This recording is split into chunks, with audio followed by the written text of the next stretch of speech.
हुरैन बेटा, तुमने कामरान साहब पर ऐसा कौन सा मंत्र पढ़ के फूका है? मुझे बार बार कॉल्स करके मिन्नतें कर रहे हैं मैं दोबारा ऑफिस ज्वाइन कर लूं।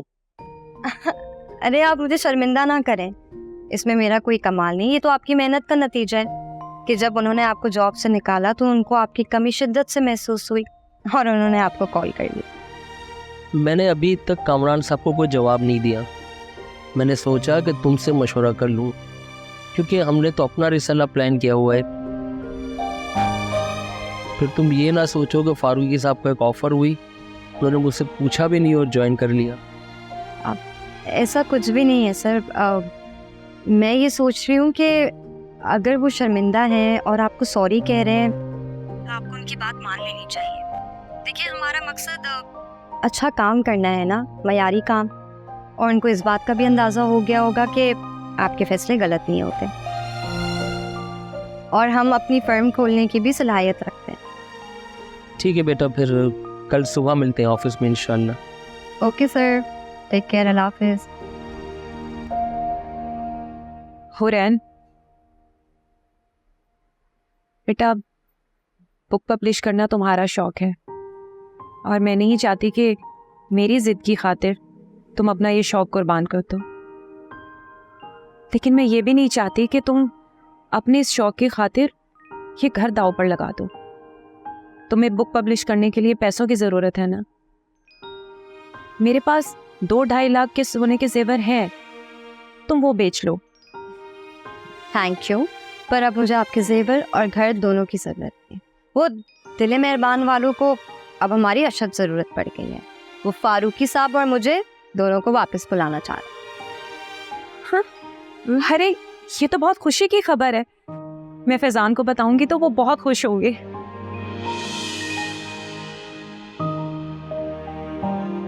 अच्छा किया आपने जो घर बेचने पर आप नहीं मानी।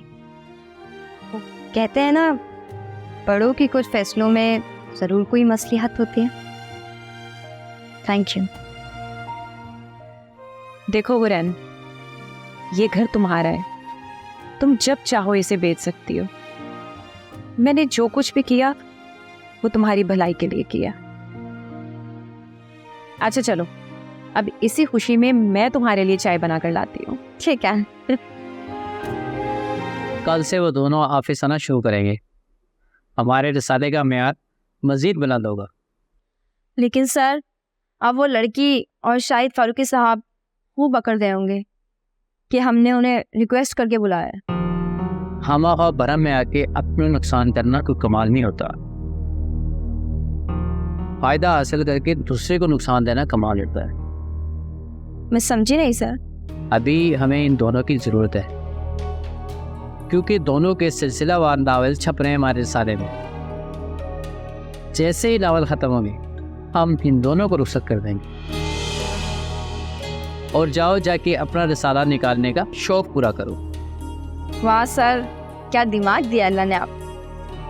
नए रिसाले को इस्टेब्लिश होने में वक्त लगता है। जब तक इनका रिसाला इस्टेब्लिश होगा तब तक हम खूब कमा लेंगे। जी सर, ये तो ठीक कहा आपने।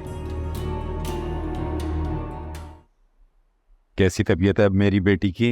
बिल्कुल ठीक, मगर मैं रात को गिर गई थी और बहुत दर्द भी हो रहा था और बहुत रोना भी आ रहा था। फिर हम गेम खेलेंगे? बिल्कुल खेलेंगे, लेकिन पहले ये आइसक्रीम फिनिश करो और जल्दी से ठीक हो जाओ। ठीक है, अब तो मैं ठीक हूँ। नहीं, अभी उठना नहीं है बिल्कुल भी, अभी तुम्हें आराम करना है, डॉक्टर ने सख्ती से मना किया है। और ये बताओ, भाई को क्या बताओगी? यही कि मैं व्हीलचेयर से उठने लगी थी और मैं गिर गई और चोट लगी और बहुत दर्द भी हो रहा था। और ये भी कि पापा ने मेरा बहुत ख्याल रखा। सच में पापा ने तो मेरा बहुत ख्याल रखा और शाम को पापा मेरे साथ गेम भी खेलेंगे। हाँ हाँ बिल्कुल खेलेंगे, लेकिन तुम ये पट्टी नहीं उतारोगी जब तक डॉक्टर साहब नहीं कहते। बिल्कुल खेलेंगे हम। अभी तुम आराम। गुड कर। अच्छा, अब जल्दी से अपनी आइसक्रीम फिनिश करो। खाला, खाला, बैंक से लोन अप्लाई किया और मुझे बताया तक नहीं। मैंने लोन अप्लाई किया था। ये घर मेरे नाम पर, मैंने नहीं किया तो फिर किसने किया? बैंक से कॉल आई थी, उनको सिग्नेचर पे डाउट हो रहा था, बुलाया मुझे बैंक, क्योंकि लोन अप्रूव नहीं हुआ है। मैं लोन अप्लाई क्यों करूंगी? मुझे क्या जरूरत है पैसों की? तो फिर मेरे कागजात किसने जमा करवाए? कौन कर सकता है, बताएं?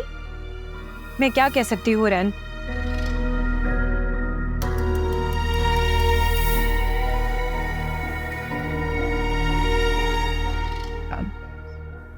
सॉरी खाला, आप कुछ ज्यादा ही तलखी में बोल गई। कल बैंक जाऊंगी तो पता चल ही जाएगा, फिक्र ना करें।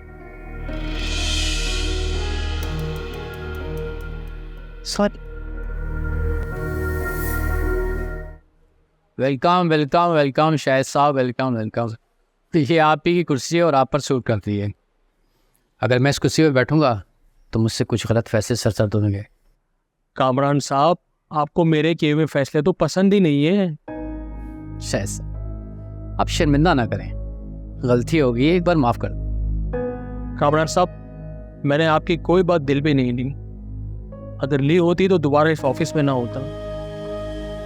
कामरान साहब, कभी कभी ऐसा होता है कि इंसान दूसरों के किए हुए फैसलों को अपने एहसास की मिल्कियत से देखता है, तो उसे सिर्फ वही फैसले दुरुस्त लगते हैं जो उसने खुद किए हुए होते हैं। शायद साहब अब यूँ समझिए, ये मलकियत भी आपकी है और रसाला भी आप। मैंने आज तक ज़िंदगी में जितने भी फैसले किए वो सिर्फ उसूल और मयार की बुनियाद पे किए, जिसके बदले में मुझे बहुत कुछ खोना पड़ा, लेकिन मैं आज तक अपने किसी फैसले पे नादिम नहीं हूँ। शायद साहब आपका फैसला मेरी था, तभी मुझे एहसास हुआ और मैंने आपको कॉल की। आप बैठें, तशरीफ रखें, मैं अपनी चाय भिजवाता हूँ। अच्छा, वो लड़की हौरैन भी आएगी ना आज? कहा तो था उसने कि वो आएगी। हाँ शायद साहब, वो बहुत ज़हीन लड़की है, उसे अपने साथ रखें, माशाल्लाह बहुत अच्छा लिखती है। आप बैठें, तशरीफ रखें, मैं आपके लिए चाय भिजवा।